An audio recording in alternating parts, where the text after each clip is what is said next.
Hello, and welcome to another Rouge unit of the week. And today we're taking a look at the Highlanders 90. So the RX is quite an interesting ATGM system, as it's quite a bit different from the standard ATGM, the ones we know in Wargame, at least. Pretty much the French in the 70s and 80s were looking to replace their squad-based anti-tank rocket launchers, such as the Arak and the Piles, with something of a bit more oomph and a bit more accurate. And so they wanted an ATGM which was more portable compared to the Milan, something which could be put into a rifle squad rather than having to have its own separate weapons team. And that's what the RX is. It's smaller and portable compared to the Milan, so you can actually fire it from the shoulder, which is quite beneficial. However, it does make up for this by having a shorter range of only 600 meters for its effective hitting distance. It does have a tandem warhead, which means it can penetrate quite a lot of armor, and it's honestly a pretty effective weapon system. It's just never really seen that much service as the countries it's been sold to, such as Canada, Norway, Serbia, Turkey, etc. Hadn't really had all that much use of the thing over the past 30 years or so. Oh, and also I guess there's Highlander troops in Canada. There's a lot of Scottish immigrants in Canada, so of course there's going to be Highlander regiments. In-game, the Highlanders 90 are a 20-point rifle squad available to the Canadians. They have 3 weapons. So the small arms loadout is pretty standard stuff. You got a C7 assault rifle, which is pretty damn nice. And then you got the Mini-Me, or otherwise known as the C9 machine gun. 2 pretty decent rifles. You have, of course, the main weapon on this unit, the RX.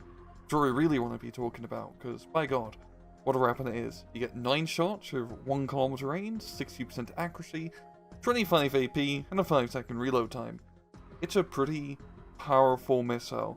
May not have great range, especially for an ATGM, but anything which does get close is going to get blapped. Pop down to the miscellaneous set, you have no armor whatsoever, as it is just Gristy Flesh, 10 HP, very small size, medium optics, a speed of 25 kilometers an hour, regular training, good stealth, year restricted to, well, 90s, so the most modern decks, type restricted to motorized support and airborne, and yes, it is a prototype. Oh, in battle, the Highlander 90s are a very good infantry squad, albeit they have a rather interesting role, but that's really more due to the deck they are brought out in. Because most of the time, let's be real, you're going to be using these guys with NORAD. It's not very often you're playing straight Canadian. But however, even though you're playing NORAD, most of the time you are just using Canadian troops. However, with NORAD, you have really no standard ATGM infantry squads, no Milans to really fall back on. So in this case, your best ATGM troops are actually the Highlander 90s here, as well as the RXs. And the real advantage the Highlanders have, of course, is just being a beefier, proper rifle squad. However, the RXs can also be used in the infantry support, but having half the HP means they are a little bit more vulnerable. However, don't get too carried away with the Highlanders. Even though they do have decent small arms, they only have regular training. So if you are needing troops to throw into the front line, you want to be using your regular riflemen, or if they're Canadian or American, or Canadian airborne troops to be fighting those brutal town fights, as the Highlanders have a much more important role. That role, obviously, is blowing up bloody tanks, because that RX ATGM is insane. It's a pretty fast missile, it's accurate, it does a hell of a lot of damage. The main problem is its short range, but that just requires good micro and good placement on your end. You pretty much just got to find that Goldilocks zone, where it's not a huge open field in front of you, but there's just enough open space, kind of like an ambush position in a between 2 forests, as that's where the RX really shines. The Highlanders are also very good in flanking maneuvers, because they are light infantry. They do have 25 kilometers an hour off-road, well, on boot speed, let's be real, even though they only have regular training.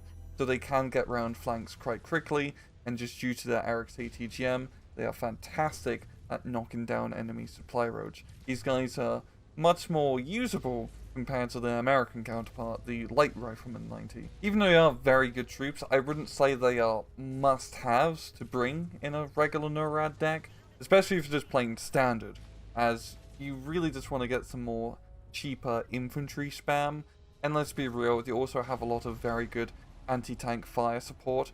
I'm looking at you, Longbow, which can fill in the gap of not having any proper ATGM infantry.